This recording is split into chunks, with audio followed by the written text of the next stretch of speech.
2008. China is struck by a major earthquake. India offers $5 million to China for its relief activities for the victims of the earthquake. 2005. Pakistan is struck by an earthquake. India offers $25 million to the Pakistani government as a cash assistance, along with $15 million in in-kind contributions from both private and governmental sources. 2010. Pakistan is suffering from massive floods. This time, India offers $25 million to Pakistan to help the victims of flood. Again, India comes to the rescue of its so-called arch-rival. 2005, an Indian Air Force aircraft arrives at the Little Rock Air Force Base in Arkansas in the USA. It is carrying 25 tons of relief supplies for victims of Hurricane Katrina. On multiple occasions, Sri Lanka has received humanitarian assistance from India worth more than $120 million. In March 2017, it was revealed that India had been a net donor of foreign aid in the last 3 years. It had provided more aid to foreign countries than it had received. Not only that, in 2004, when India was itself affected by a tsunami, it still went on to send help to other nations like Thailand, Indonesia and Sri Lanka. It deployed 14 Navy vessels, nearly 1,000 military personnel and several dozen helicopters and airplanes to Sri Lanka. It does not matter what part of the world it is, Africa, America or anywhere else. If there is a crisis, India is often seen as the first country responding to it.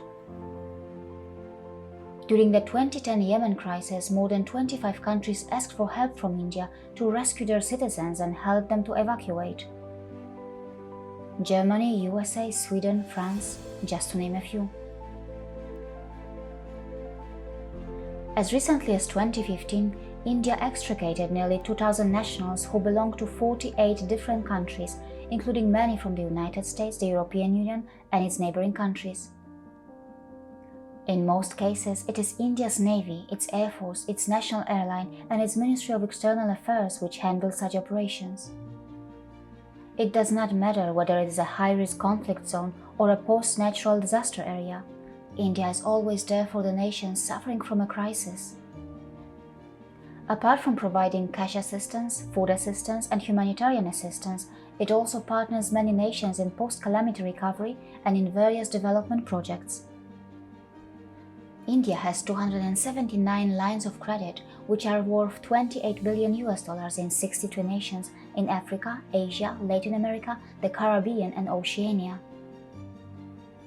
Of this, 254 projects aggregating nearly $4.7 billion have been completed, while 194 projects worth nearly $19 billion are under implementation. Whether it is search and rescue missions or more uncommon situations like combating piracy in the Gulf of Aden, where India sent almost 30 warships, escorting more than 1,500 ships and blocking nearly 30 piracy attempts. Its army is globally admired for its humanitarian nature and for its potency. How many of us know that the Reserve Bank of India provided financial assistance to the governments of Maldives, Bhutan and Sri Lanka when they faced foreign currency liquidity shortage? How many of us know that India is one of the largest contributors to the United Nations peacekeeping missions? Whether it is Sri Lanka, Afghanistan or Nepal, in post-conflict scenarios, India is often seen extending its long-term support to facilitate reconstruction and stabilization. In South Asia, if any crisis emerges and if people fear for their lives, they look to India first, a nation which since time immemorial has provided a sanctuary to those affected by any type of persecution. The UN has even praised India's efforts by citing its refugee policy as a model for other countries. Whenever a country asks India to mediate and help in reaching peaceful settlements, India plays a constructive role. Its experts provide technical assistance to other countries in designing new constitutions and also in helping them to hold elections smoothly. Globally, India is involved in assisting other countries in infrastructure development.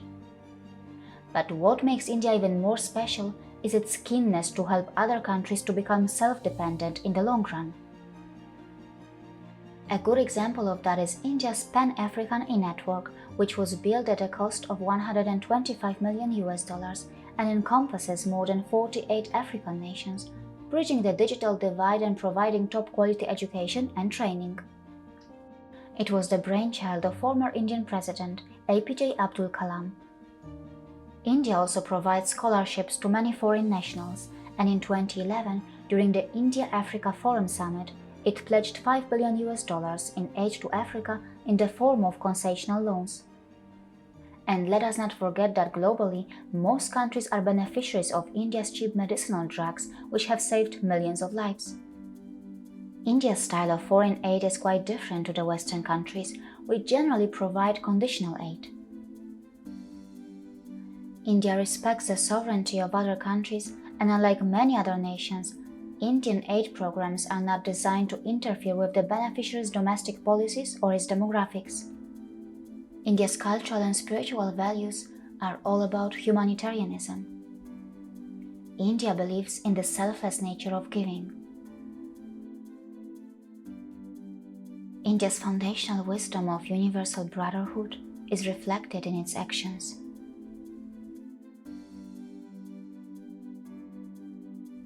See you again.